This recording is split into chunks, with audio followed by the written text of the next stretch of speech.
傅医师，你就跟我直说吧，我是不是得了什么绝症？先别说话，慢着说。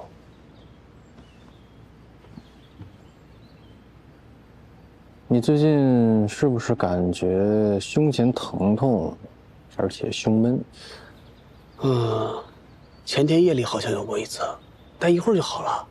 前天夜里，那前天晚上是不是吃的比平时要多呀？你怎么知道？那天夜里我哥炖了肘子，我没少吃。哎，那就对了，心急。可是我这胳膊疼啊。也是心急所致。那我这心急可能治好呀？哎呀，这个只能慢慢调理。我呢，只能先给你开个方子，按照这个方子吃7天。不过切记，以后要吃的清淡，少吃荤腥。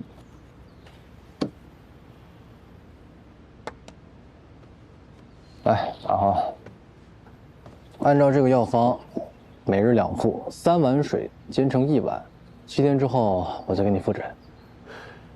谢谢傅医师，不客气。谢谢。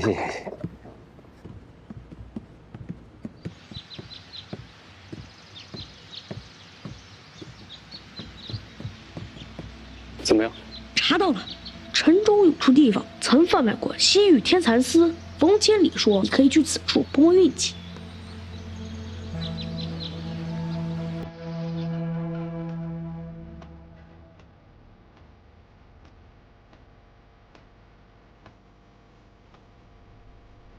听说你这天南海北的东西都有，要什么自己翻。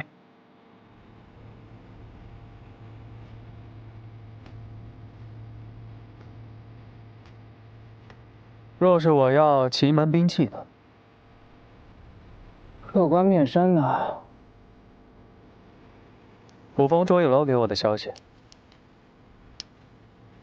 只要给钱，他们谁消息不给啊？净给我找些麻烦。说吧，要什么？西域天蚕丝。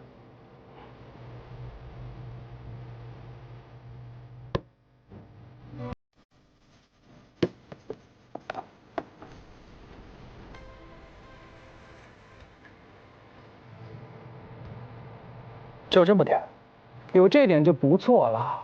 这玩意儿每用过1次就会被拉长一些，所以必须与新土出来生丝混合才能用得长久。你若想要，可以自己买些西域天蚕养着。那你把西域天蚕给我看看。没有，西域天蚕只食用西域特有的火桑叶，我可养不起这么金贵的东西。哎，在西川哪能搞到这火桑叶？似乎冀北商会有一些吧。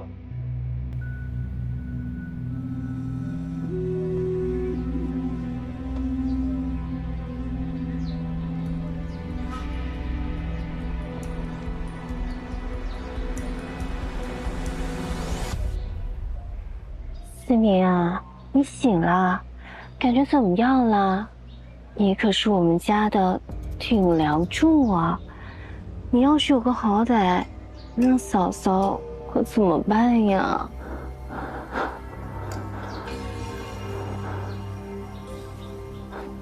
思明啊，漂亮的女人都是狐狸精，没有出息的男人都会死在女人身上。咱们叔嫂之间没必要靠得这么近吧？嫂嫂如母，你可得听嫂嫂的话呀。来，让嫂嫂看看你伤口怎么样了。我哥呢？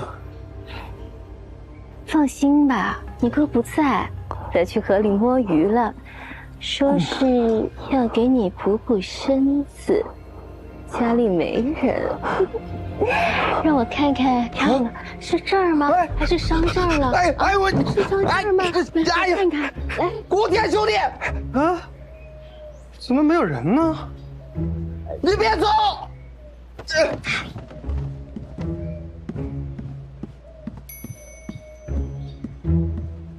嫂子，我朋友顾天来看我了，你去弄几个菜，中午我们要喝上几杯啊！哎，不用，哎，不用麻烦，要麻烦，越麻烦越好。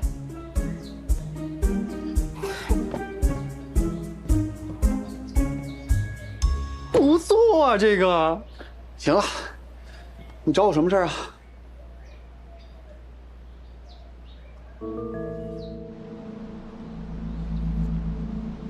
哎，柱子，搞几度了人？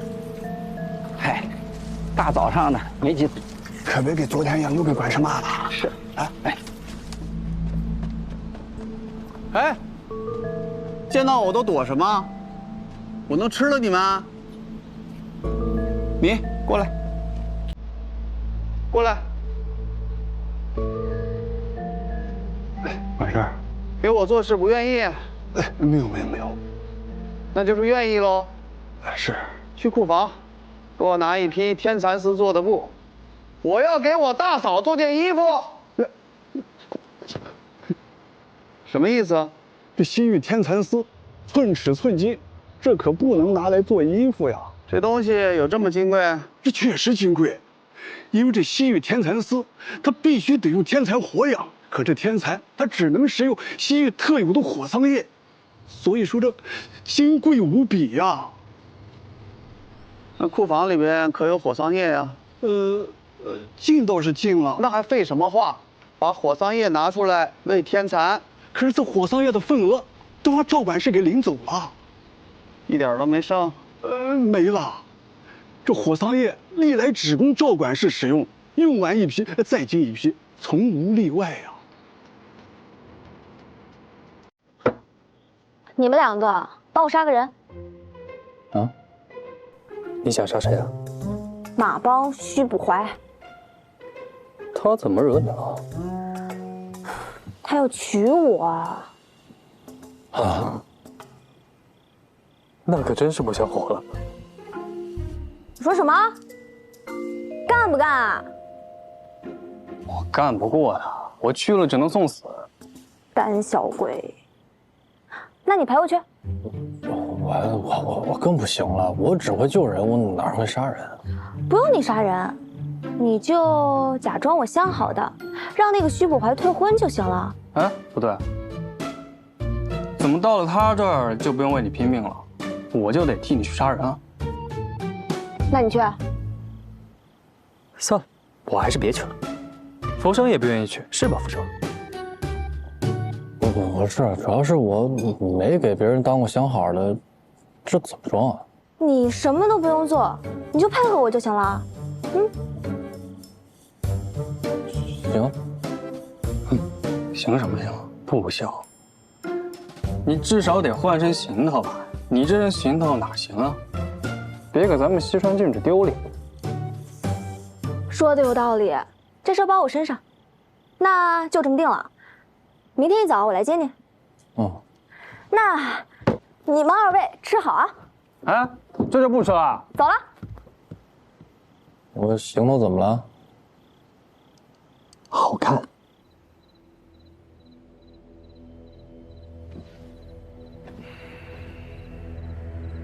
又是假的。会长，我觉得这是好事儿。好事儿？是。您看，自从咱们满西川城都开始找这个东西，那么很多宵小之辈正好借此之机，做出了很多几乎这种可以以假乱真的文权预判。那如今现在满西川城全是这种东西，就连咱们都找不到真家伙，您想那宋敬野就更不可能找到真的了。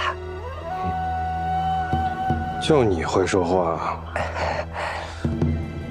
宋敬野也是你能直呼其名的。宋会长，宋会长，是碍事的老东西，是碍事的很呐。可是现在咱们手下都是熟面孔啊，根本就近不了他的身呐。这老东西身边不正好有一个自己凑上来的孙思明吗？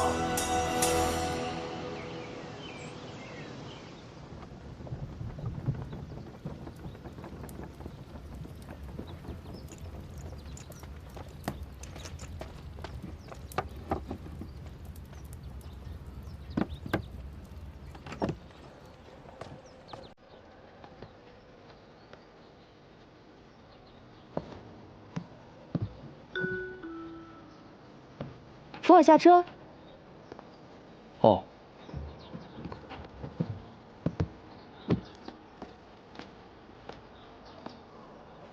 哎呀，呀，再揪出褶来了。这衣服没有我那粗麻布衣舒服。待会儿我们就速战速决，你就忍忍。嗯，走吧。嗯。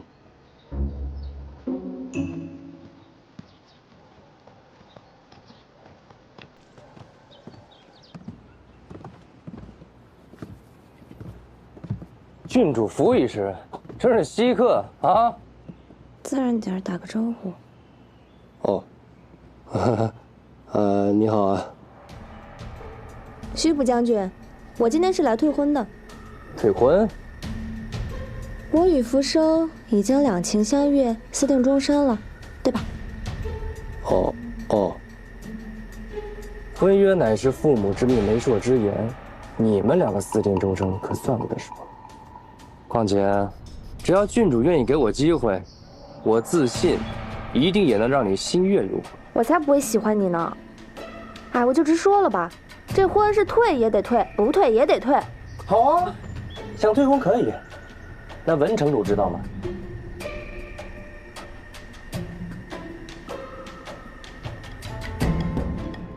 徐补将军若是不肯退婚，那你就不怕名声受损吗？这又从何说起啊？因为我跟福收已经，哎，你说？我说什么？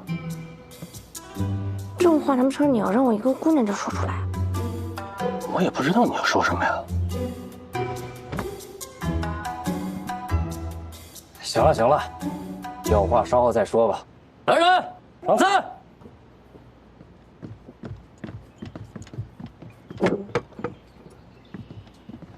这可是我们这2、3个月大的小羊羔，味美肉嫩。2位难得来一趟，都尝尝。郡主，你先吧。你自己吃吧。哎，不用管他啊，我们自己吃。来，不是，那，哎呀，尝尝，来。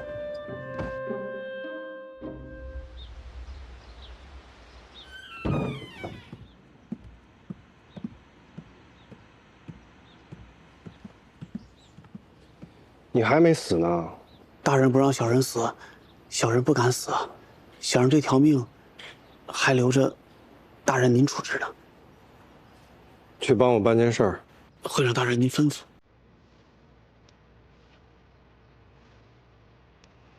今天晚上让宋静野看到这个，怎么做我不管，但不能让他发现。若是办砸了，你可知道后果？这怎么做不到？容易的很。只是小人这条贱命虽然不值钱，但是做这么重要的事，是不是也得开个价码啊？你好大的胆啊！胆小的人也不敢问会长大人您做事啊。事成之后，全家拖出奴籍。谢谢会长大人。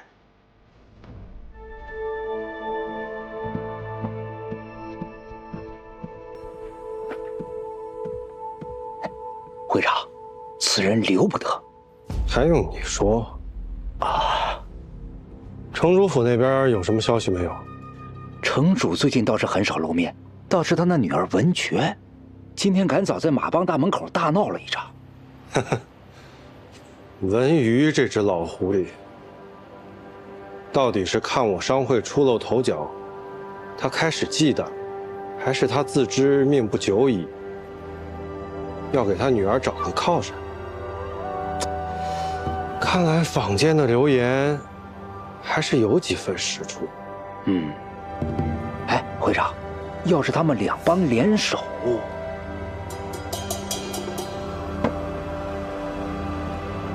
告诉手下的弟兄们，最近做事别太张扬。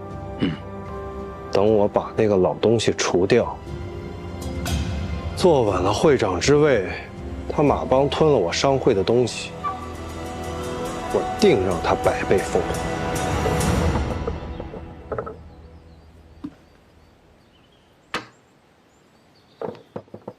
小姐，徐国华同意退婚了吗？我想明白了，退婚这事儿不能靠外人，还得靠自己。他之所以想把我嫁出去啊，还不都是因为他那个病？可老爷的病跟您的婚事有什么关系？你想啊，他是担心自己出了什么事儿，我就没了靠山。只要他的病能治好，我再跑他面前哭上2场，我就不信他舍得把我这宝贝女儿给嫁出去。确实，不过小姐，我快赢了。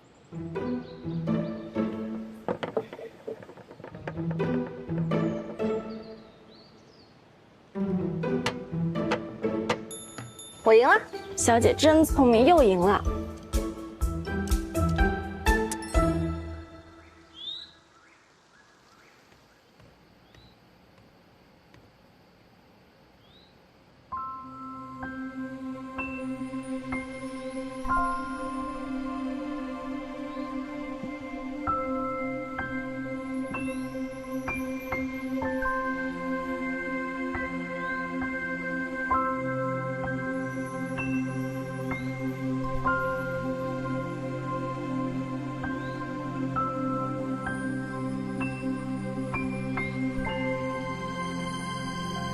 小姐可是来看病的，我是这的医师，坐。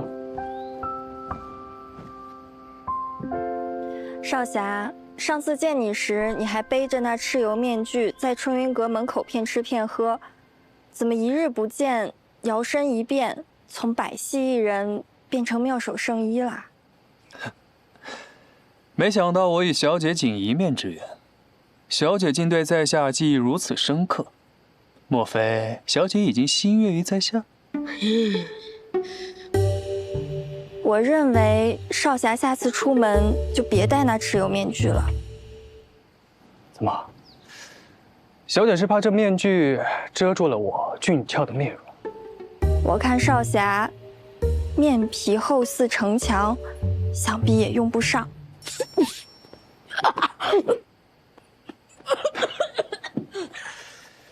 看来小姐是害羞了，也是，这当众揭穿别人的爱慕之情，确实有些尴尬。但我顾天吧，就别自作多情了吧。你什么时候还当上医师了？医师，哎，早不回晚不回。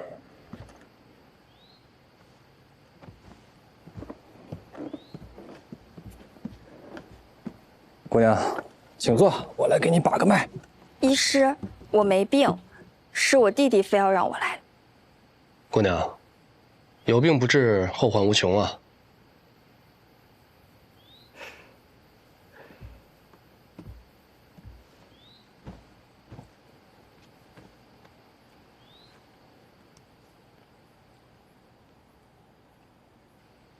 我姐姐怎么样？脉象平稳，筋脉有力，除了身子骨虚了一点，倒是没有其他症状。也就是说，就是没病。但这也说不通。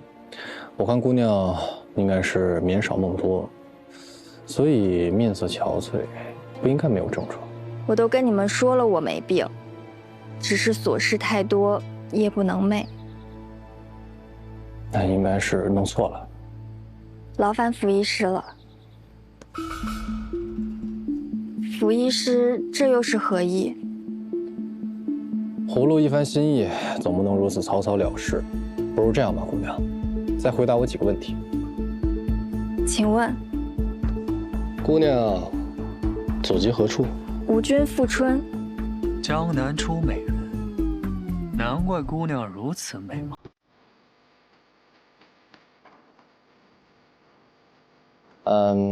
姑娘可还记得什么时候来的西川？永寿元年9月初7。9月初7，那就是13年前。姑娘那个时候应该是6、7岁。5岁。5岁。姑娘来了之后吃的第一顿餐食是什么？这怎么记得呢？是糊饼、羊奶，还有一些果子。什么果子？葡萄、石榴、甜瓜。葡萄吃了几颗？6颗。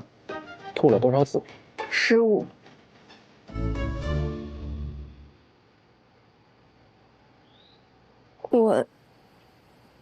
姑娘，你有病。这算什么病？我曾经在我师傅的医书上看过，此病名为过忆之症，就是记忆太过复杂，有些事情难以忘记，所以导致夜不能寐。啊，这病能治吗？知道病因就好办了，这药方都是现成的。这样吧，姑娘，我给你开一些安神的药，再配合针灸理疗，定能康复。那诊金？哎，诊金就算了，请我们吃顿饭就行。啊，这吃顿饭也可以算了，正好这病倒是少见，我倒想试试这药能不能治。那不行，怎么能让服医师白白出诊呢？我知道了，你不是想找宋继野吗？我帮你。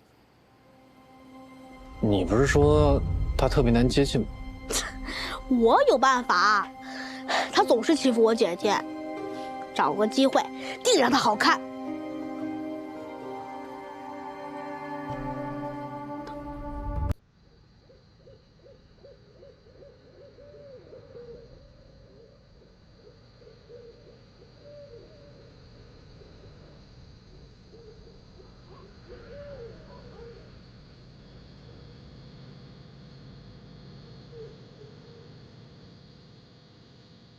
彤彤，回来洗脚睡觉了，快点儿，你人不许拿屋来，脏死了。来了。习习古风，微风起雨，将恐将惧，惟余于汝，将安将乐。如转气移，习习古风，微风急颓，将恐将惧，至于将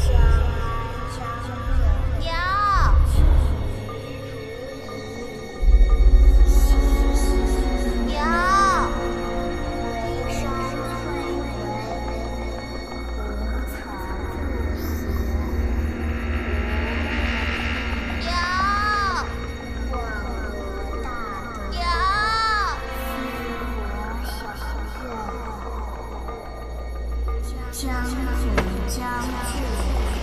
至于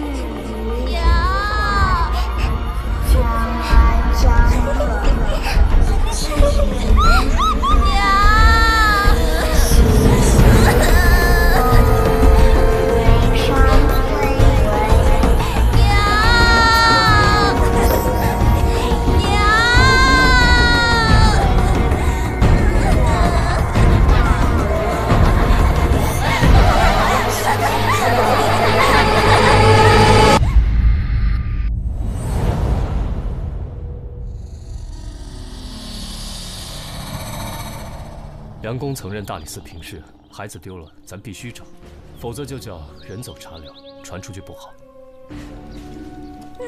夫人，别生气。夫人，我能问一下，你最后一次见到孩子是什么时候？我不知道，想不起来了。你一定要帮我找到孩子的下落，我求求你了。夫人，冷静一下。夫人，夫人。夫君生前在大理寺干了一辈子，你们欠他的。后梁家4代单传，不能绝后啊！彤彤，快回来吧，娘好想你。我的孩子，让开！我的孩子。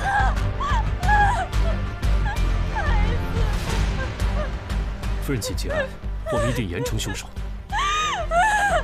彤彤，你这一走，娘也活不下去了，你回来呀！哎，你别生气了嘛。那只野鸡是我用来做标本的，你凭什么吃了？难得找到品相这么好的，真讨厌。哎，双叶，你不就是缺了只鸡吗？我赔你只鸡呗。去死！哎，双叶，哎呀，我发誓我真的不是故意的。你也知道我很容易饿的呀。双叶，卖泥人。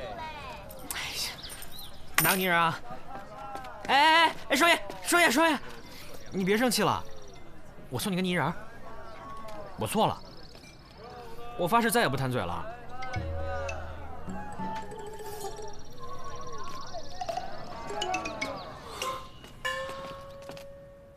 前脚听见孩子叫娘，后脚出门，孩子已经变成泥人了。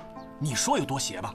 今儿一听说呀，我立刻就把孩子藏那些泥人啊，二位慢走啊，不送啊，拿出来给烧了。你们也赶紧的吧。真晦气！哎，我听人说啊，那些人形的玩意儿容易被邪灵附体。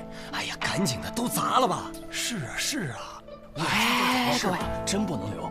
是这样的，我们店老板娘是前后六方出了名的仗义。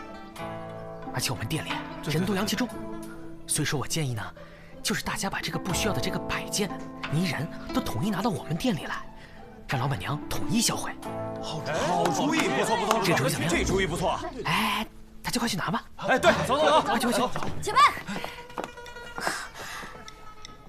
年轻人嘛，没有危机意识，集中销毁呢会浪费大家的时间。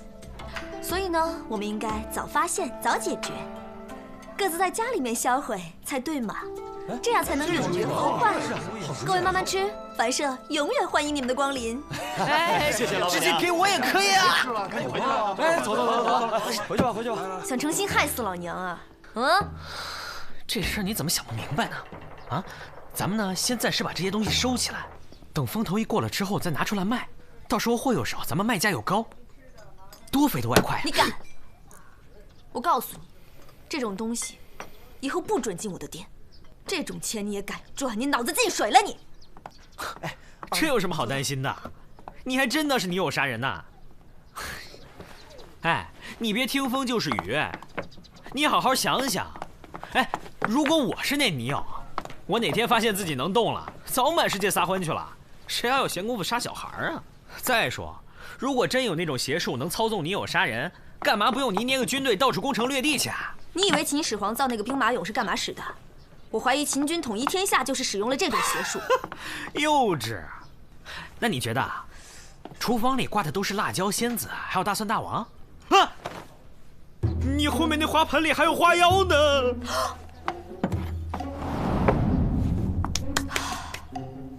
总之你说吧，如果不是你有杀人，还能是怎么回事？当然是人杀人呐，很简单啊，先把人杀了，再裹一层泥巴，然后装神弄鬼的搞一些花把式，就能把你们这些人吓成这样。我不管，给我把这些烧了。你确定啊？确定啊。好。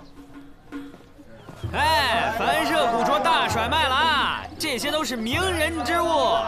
哎，青楼名妓亲手做的玩偶，望桃花了啊！这是前朝才女家里的摆件，摆在家里文思如泉涌了。世间仅此一件，时不再来了。哎，大哥，哎，这是大哥，过来看看。哇，这可都是高级地摊货呀！我不买东西，我找人。哦。你找人啊？你找谁啊？这牌我都熟，我是这儿老大。我想问一下，黄三炮在吗？哎，你找他呀？找他去大理寺啊？这儿是凡社。我刚就是从那儿过来的。富商人说他去办案了，还说兴许这儿能找到他。找他什么事儿啊？我可以帮你转告一下。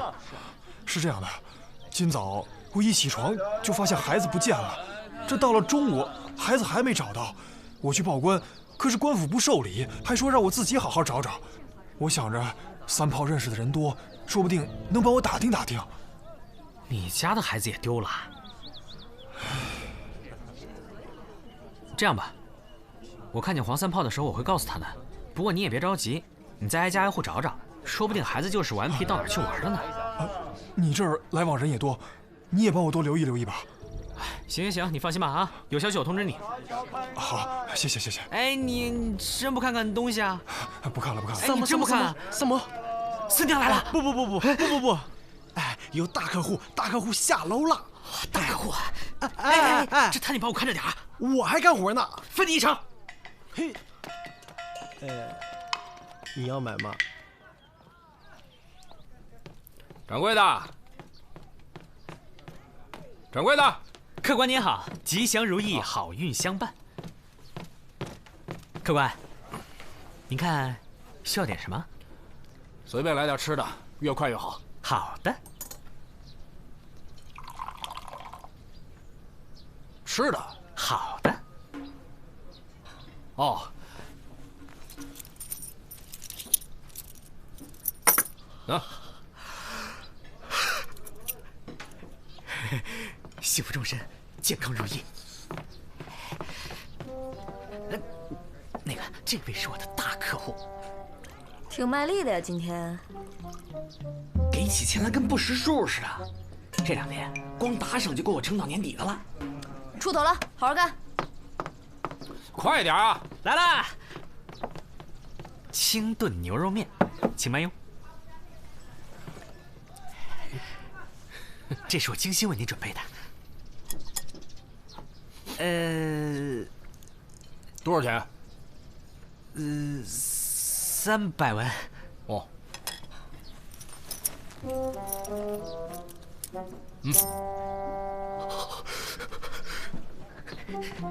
哎，300文1碗面，牛肉贵不行啊！不要挡住我发财。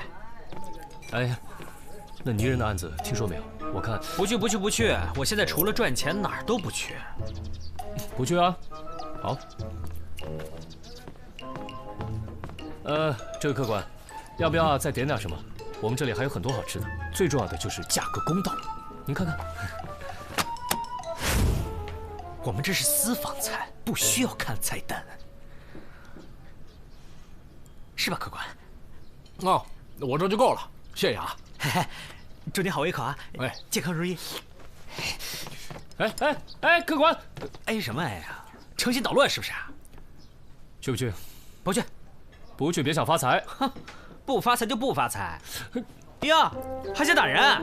打人了！大理寺卿打人了！李少卿，看看哪些家具趁手，先把账结了，一会儿往死里打，砸坏几样赔几样。好的，算你狠。哎，去不去啊？有明案。哎，老大，我全查清楚了。我跟你说，你那么冲啊？啊？不是，离远点说。我这都是他娘的。骂什么人啊？不是，我这都是孩子他娘，在我身上蹭的鼻涕眼泪啥的，所以身上都是胭脂纹。不是，我查清楚了，知道吧？我在这个孩子他娘哭昏之前，我就已经问出来了，他这个泥人在哪儿？去，在哪儿买的？我知道，结果那个商贩我认识，知道吗？他肯定是凶手。怎么说？我跟你讲啊，就是他过去，就是他在3个月前吧，他那个孩子啊生病死了。这个孩子呢跟那个孩子呢长得差不多大，所以说呢，他估计看人家孩子和和美美的吧，又悲痛又眼红，一时脑子不清楚，就下了毒手。不，我看你脑子不清楚吧，被胭脂糊住了，赶紧把这身衣服洗了。不是老大，我分析的不对。去，洗。不对吗？不是，在这洗不花钱吗？去。啊。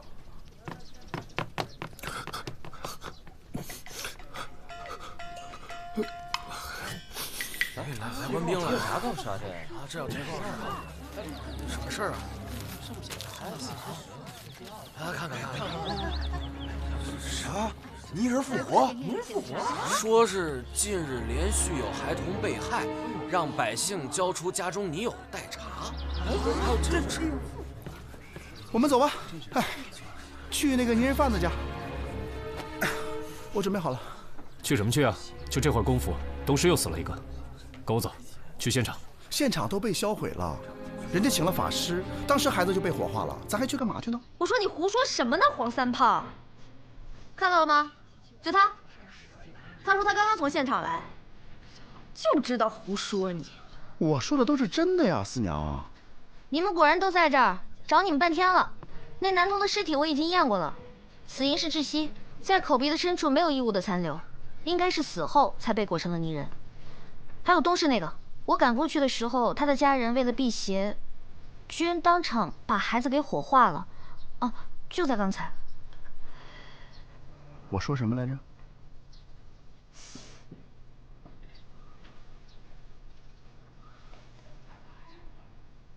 三炮，你刚在洗澡啊？洗了。你怎么知道的？我大理寺黄三炮，长安城人气小王子炮哥，其实浪得虚名。别废话，到底怎么知道的？我刚才泼洗澡水的时候，有7、8个人过来跟我说这事儿，然后东拼西凑的，不就知道了？无他，耳尖罢了。哦，那炮哥能去长安了吗？走吧。萨摩多罗，走，跟你炮哥去办案。老大，请。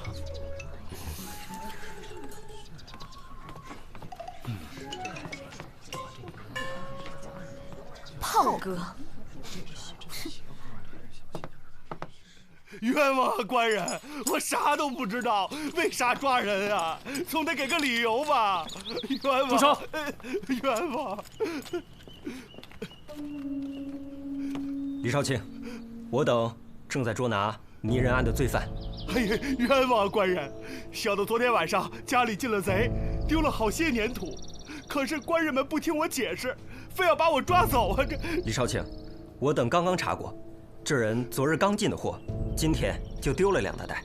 现在眼看事情败露，有贼喊捉贼，把他抓回去审问，定能结案。也就是说，动机明显，罪证确凿喽。动机是他嫉妒别人家过得好，罪证是不知道原料被谁偷走了。案子分析得不错呀，炮哥，把他放了吧。啊，是，走。带我们去看看放原料的地方。好的，官人，就在前面。昨晚你有听到任何响动吗？昨天白天吧，生意不错，我那一时高兴，提了些酒回来，就和妻子呀喝了点儿，早早的就睡下了。哼，卖泥人儿真能赚钱呐！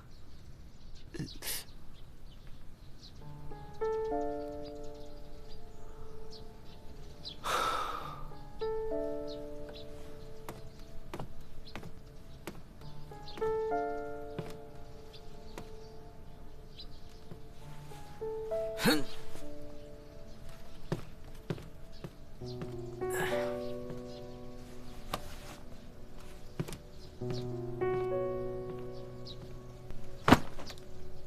这么个袋子，能把一个孩子包裹进去吗？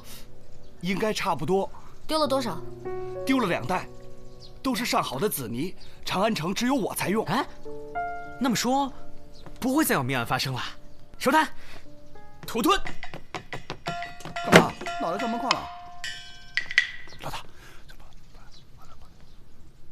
走。子苏，什么事情连萨摩也要瞒着？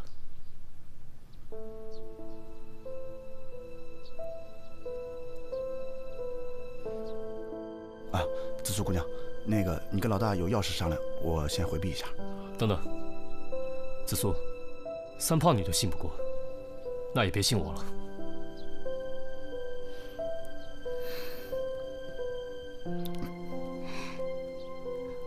我知道你中军重义，但是这件事情牵扯到整个上官家，你能不能答应我，知道之后先别禀报陛下？这需要酌情考量。若是叛军忤逆，绝不姑息。我信你，你可信我？不信你，我就不来了。吐蕃最近进贡了宝物，到了长安城，这事你知道吗？我听说了，不是你们上官府接待的吗？我们接待使者，贡品也暂时放在府中。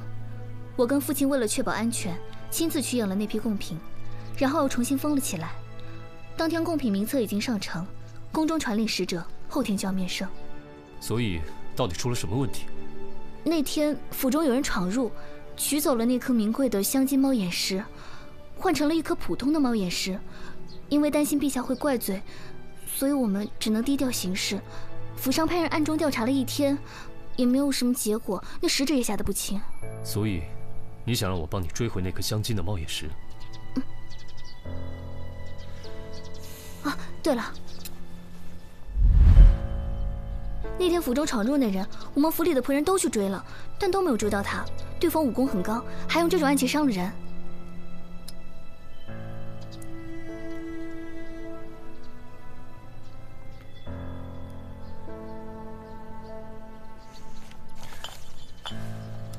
这是猫眼石，这是贡品名册的副本。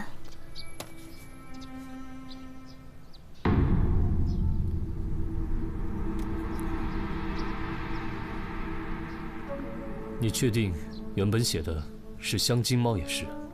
怎么了？这上面写的就是猫眼石。金丝血之娟10匹，温泉双耳宝瓶1对，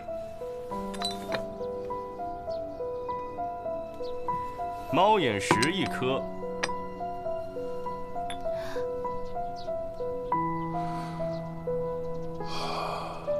这是香金猫眼石啊！上官公平日也爱赏玩这些。啊，略知一二。宫中的猫眼石色泽以白和黄为主，这种赤色蚕丝的品种可是极难见到啊！老夫以为，像这样的品种只有天上有啊！没想到此生还能亲眼一见。甚好，甚好。此物据说是罕物，可我国上下也没懂鉴宝的人，国君还怕它品质太差，触怒唐皇呢。不必担心，这样品相的猫眼石一出，一定能是龙颜大悦的。怪不得呢！我听说吐蕃人眼里的稀罕物就是和我们的不同。给他们做一碗汤饼，他们吃的有滋有味的；可是给他们做一碗鲜美的菌汤呢，他们又不稀罕。他们这是一贯的不识货呀！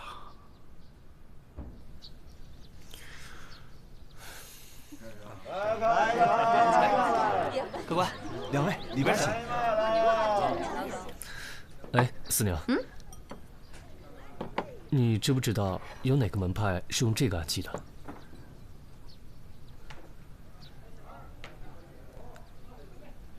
那，麻烦你帮我查一下，从前夜开始，长安地区及周边有没有什么人暗自出售香金猫眼石？什么价？无价。不成。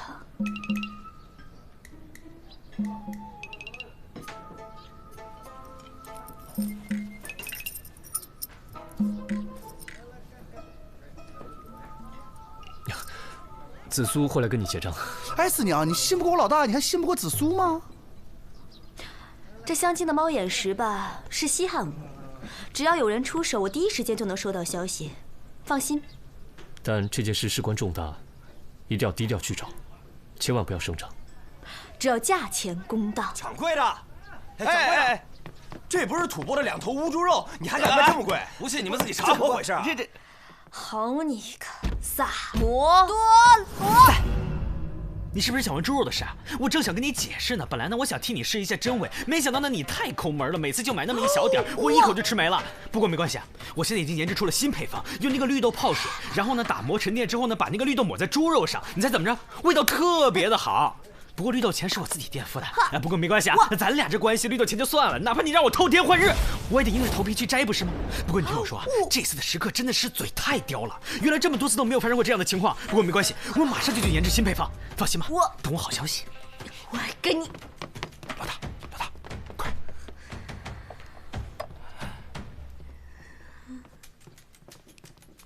万能的神呐！你们帮我把这个嘴炮带走吧。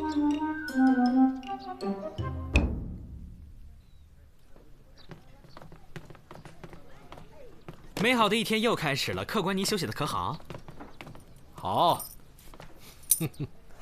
不是，啊，怎么能挡我贵客到呢？啊？客官请。哦，对了，再帮我续3天房。好嘞。您今天出门大吉大利啊，事事成功，事事顺利。帮我贵客续3天房。我突然有点心疼他。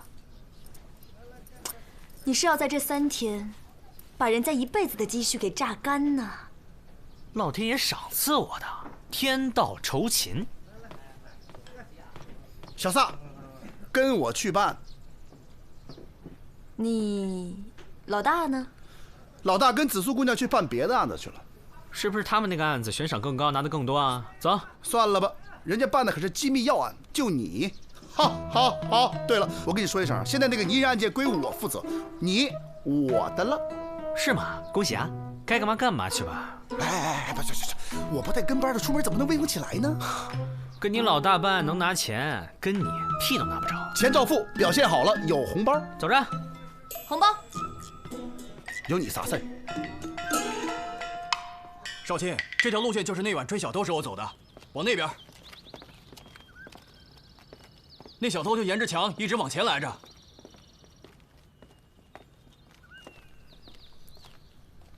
哎，怎么不走了？那天就追到这儿，就追丢了。李志，哎，老大，我们在办捏案呢。嗯。我们顺着那晚追小偷的路线才走到这儿的。事情就是这样了。你生气啦？这件事情我也不是有意瞒你，如果稍有差错，就是欺君之罪，所以不能莽撞行事啊。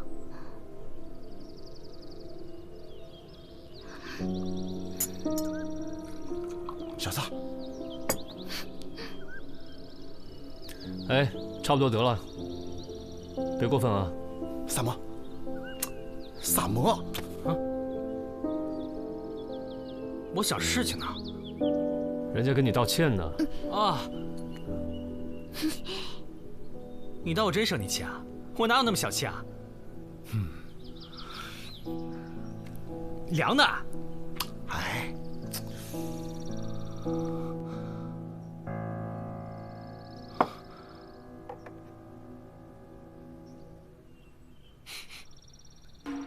老板，哎，来了。哎，你们家昨天你和你夫人喝酒的时候是用的这个茶杯吗？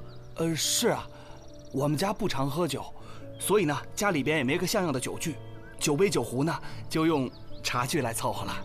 哎！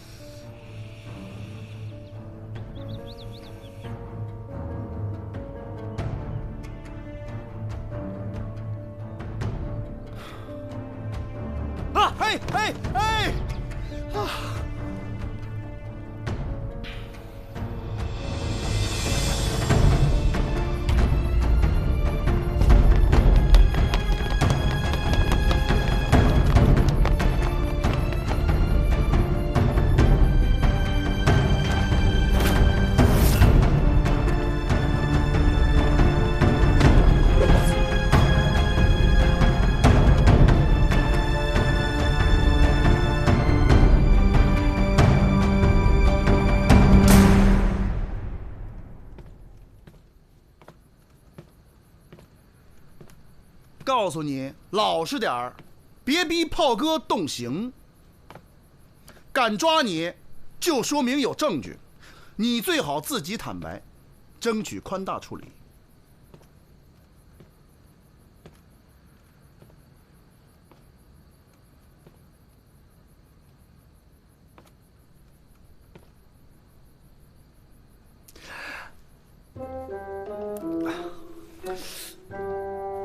我放心。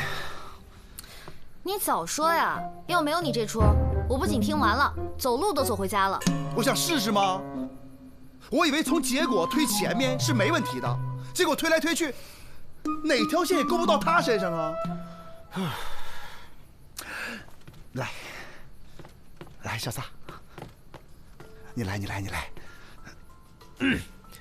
首先呢，李治受到了我的启发，觉得这个吐蕃的猫眼石丢的不太寻常。你给了什么启发？还想不想听啊？还想不想回家？啊，好说。真正的小偷偷东西呢，是不会再想着拿其他东西顶上空缺的，只有内鬼作案才会如此。所以上官府的人和使者一行人都有作案的可能性。但在子苏和李治查看贡品名册副本时，发现名册上写的只是猫眼石，并没有说是香煎猫眼石，因此闯入者才没有大胆地制作外观相仿的赝品。而是拿了一颗普通的猫眼石顶替。加之上官府查验时，使者并没有确切地念出名册上的内容，于是嫌犯必然是亲眼见过名册具体内容的人。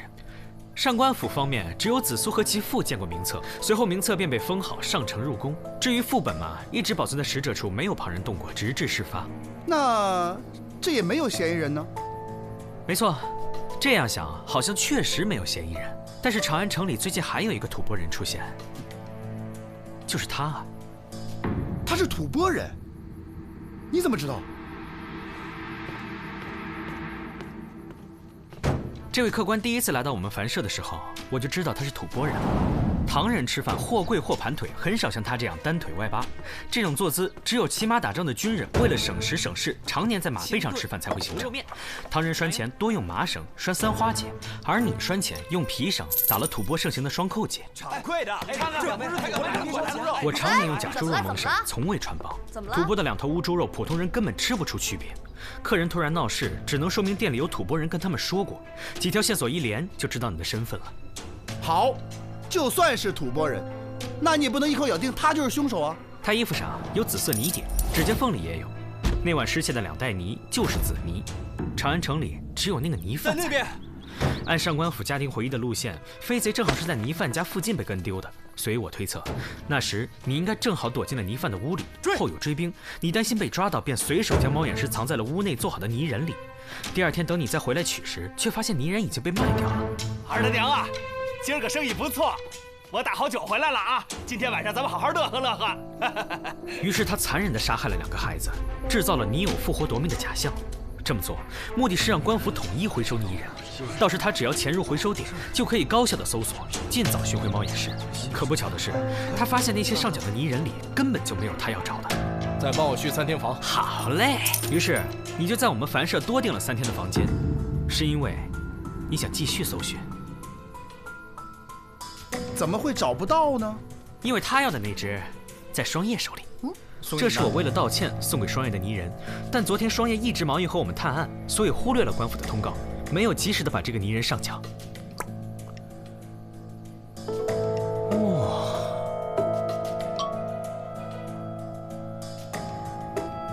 紫苏，虽然我们看到是死了2个孩子，但实际上你却掳走了3个。你说什么？还有第3个？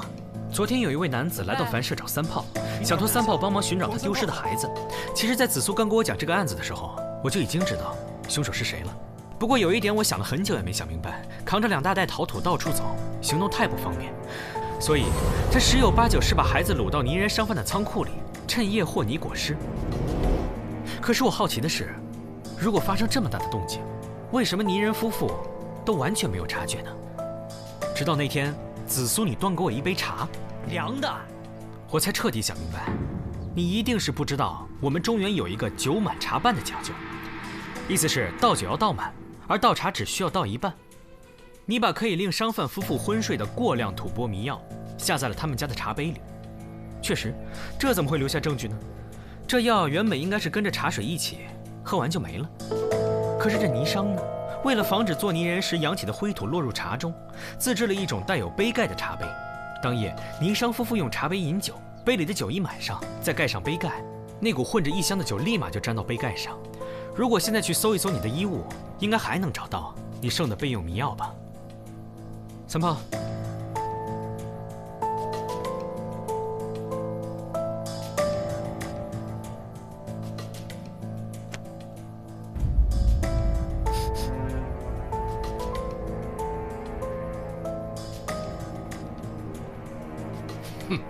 就算有这些迷药，你们也不一定治得了我的罪。我是吐蕃的将军，是我们君王派我来暗中保护贡品的，还不快给我松绑！你有豁免权？这是什么意思啊？意思是，我们不能审讯他。他若能算是外国使节的话，就享有豁免权。若在陛下面前没有足够的铁证，他又拒不认罪的话，我们就放他走。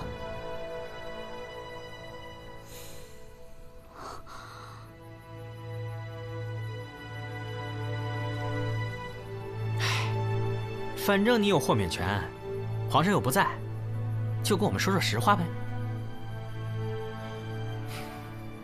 确实是我国君王派我来的，目的就是为了追回这颗猫眼石。可是当我快马加鞭到了长安的时候，名册已经呈上去了。为了不惊动唐王，我才想到了调包计这个计划。为什么要追回那颗镶金猫眼石？你们有所不知，这颗镶金猫眼石上所镶嵌的乃是上古神兽玄武。玄武有长命100岁之意，本是极好的寓意。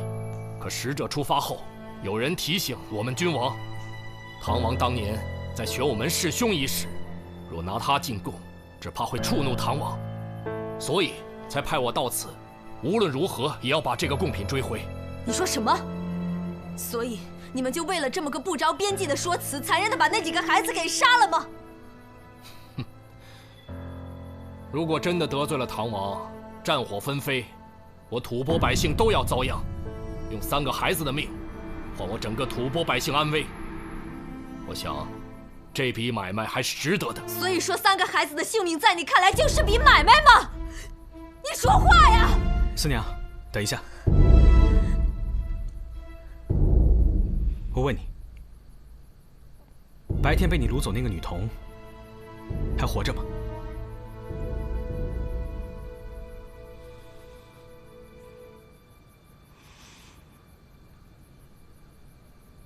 你没有理由杀害她，所以那个女童她还活着，对不对？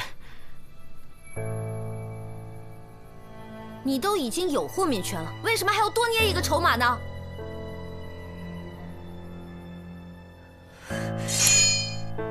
官府有官府的规矩，我凡社有我凡社的规矩。官府审不了你，我四娘还审不了你吗？让你事事公孙四娘的私刑，你就该知道你有多珍贵了。等等，四娘。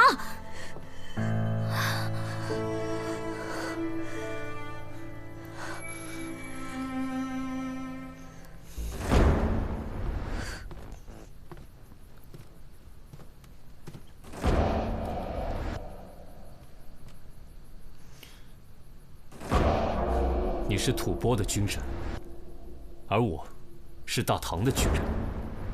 既然这样，我们就以军人的方式来解决这件事。你若赢了我，我现在就放你走，一切的罪责由我自行承担。但如果你输了，你不但要马上告诉我孩童的下落，并且就地认罪。一言为定。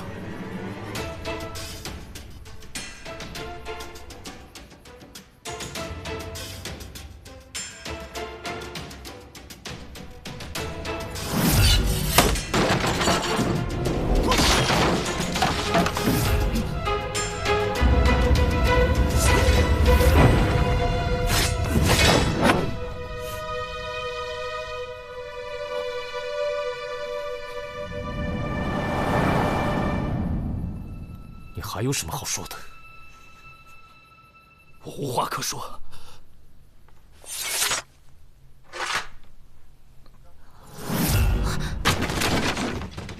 让他去。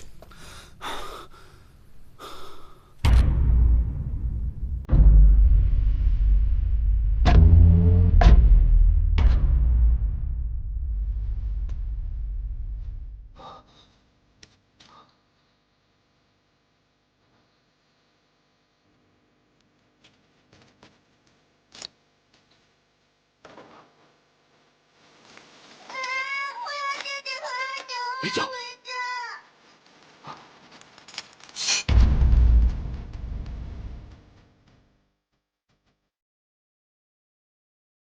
你们怎么找来的？不是你带我们来的吗？萨摩让我偷换了你的钱袋，装上细盐，底儿是漏的。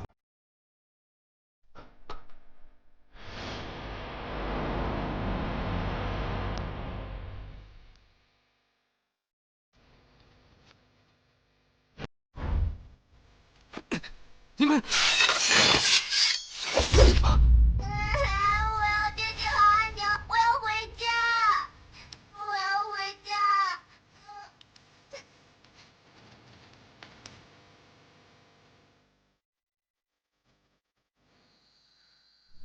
父亲，要将事情始末原原本本禀告陛下吗？你来设想，若然，结果会如何？往坏了想，免不了要受斥责。再者，不知皇上会不会怪罪吐蕃国君？怪罪我们倒是轻的。若是圣上真的施为于吐蕃，那一方百姓的日子可就真的难过了。那父亲预备如何？尊重吐蕃国君的意思，呈送普通猫眼石，将香积猫眼石和罪犯的意识罪状一并交给吐蕃国君。至于罪犯本人嘛，找个理由交给大理寺处决了。是。